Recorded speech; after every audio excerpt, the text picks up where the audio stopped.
में बैठे हुए सभी विद्यार्थी, कांग्रेस पार्टी के सिपाही, सभी आगेवान, सभी नेता, आप सभी बिहार वासियों को, बिहार की जनता को मैं क्रांतिकारी जय भीम। आज अभी जो शिक्षा न्याय संवाद पूरे बिहार में आयोजित किया गया है, उसके पहले उस बिंदु पर, उस मुद्दे पर बात करने से पहले दो बात पहलगाम पर करना चाहूंगा। जिस प्रकार की वारदात, जिस प्रकार की घटना पहलगाम में हुई, वो न केवल निंदनीय है, वो उस प्रकार से निंदनीय है कि हम सभी लोग ये उम्मीद करें कि भारत नहीं, दुनिया के किसी कोने में दोबारा कभी कोई भी व्यक्ति इस प्रकार के कृत्य को, आतंकवादी घटना को अंजाम देने की हिम्मत न कर पाए। जो पहलगाम में मारे गए वो सभी देशवासी थे। उनके परिजनों के लिए, उनके परिवारजनों को मैं अपनी कांग्रेस परिवार की ओर से, इस मंच की ओर से श्रद्धांजलि अर्पित करता हूं।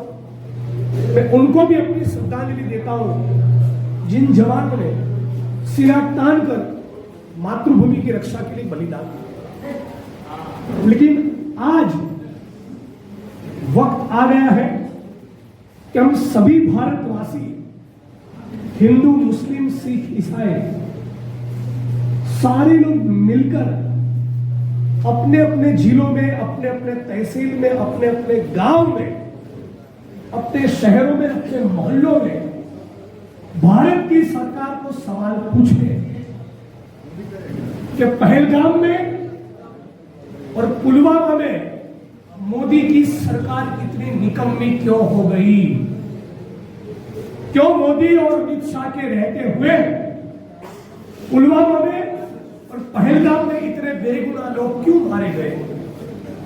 वे भारत सरकार की, मोदी की, अमित शाह की कोई जिम्मेवारी बनती है कि नहीं बनती? ये सवाल तो पूछना पड़ेगा ना। आज ये लोग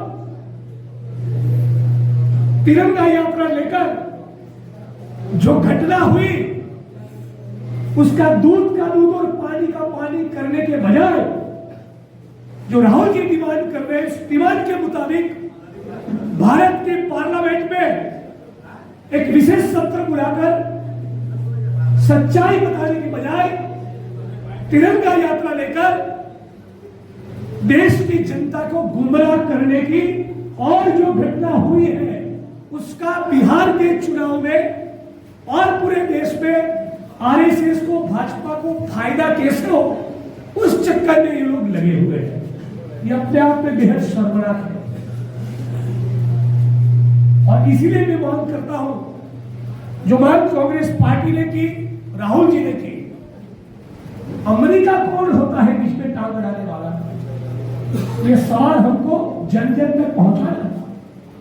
भाई मोदी जी की न पाकिस्तान के सामने चलती है, न चाइना के सामने चलती है, न अमेरिका के सामने चलती है, तो तुम कहे तो विश्व गुरु को भाई?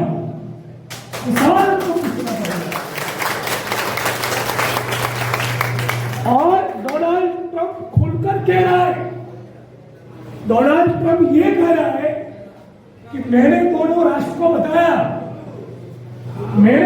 ट्रंप कह रहा है कि मैंने हिंदुस्तान पाकिस्तान को कहा पूरा धंधा और व्यापार बंद कर दूंगा, तब जाकर सीज फायर होगा। मैं खुलकर कहना चाहता हूं, आज इंदिरा गांधी हमारे बीच में होती तो घुटने टेकने की नौबत बन जाती। आज इंदिरा जी हमारे बीच में होती तो अमेरिका को भी जवाब दे देती। आज इंदिरा जी हमारे बीच में होती तो ट्रंप की भी औकात नहीं थी कि वो ट्वीट कर रहे हैं कि सीज फायर करो। ये महावीर और बुद्ध की भूमि है।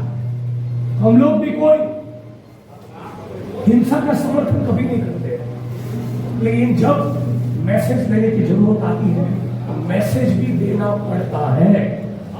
और अचानक एक दिन ट्वीट आता है डोनाल्ड ट्रंप का, और वो कहता है मैं पिछले 48 घंटों से लगा था और मैंने बोल दिया, लोग खामोश हो गए। मैं तू कौन होता है भाई? शिमला करार नाम की कोई चीज हुआ करती थी। उस शिमला करार की सारे प्रावधानों का वायोलेशन है।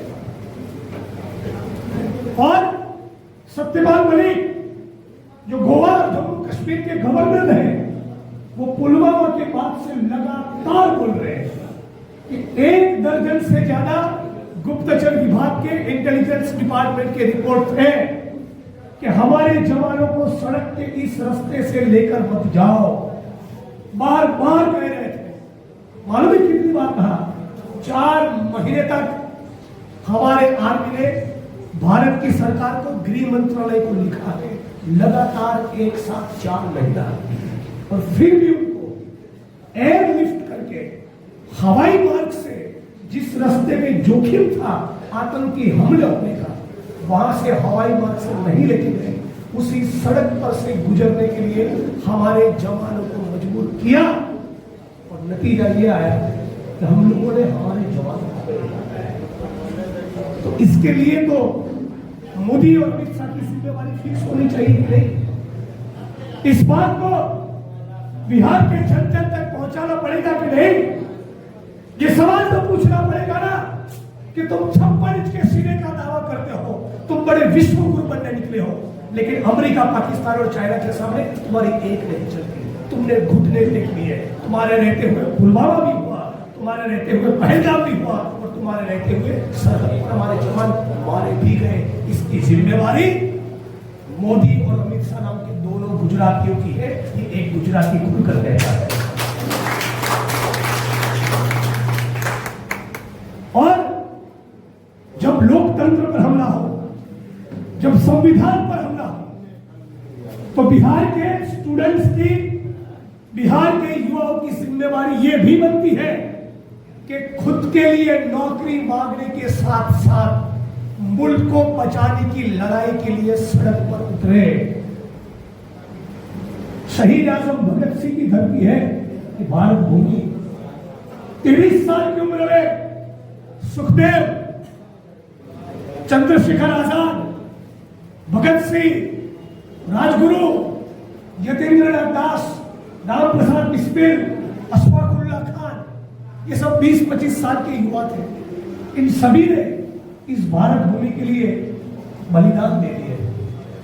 और आज जब इस मुल्क के लोकतंत्र को खत्म करके, संविधान को खत्म करके, भारत माता की छाती पर छेद करके समाज को रात दिन हिंदू मुसलमान में उलझाए रखने की, भाई को भाई से लड़ाने की गंदी राजनीति जब आरएसएस और बीजेपी मुल्क के एक एक कोने कोने में कर रहा है, तब इस मुल्क के युवा और इस मुल्क के विद्यार्थियों की, सभी स्टूडेंट्स की ये जिम्मेवारी बनती है कि अपने लिए नौकरी मांगने के साथ साथ हमारी कौमी एकता के लिए भी सड़क पर उतरना पड़ेगा।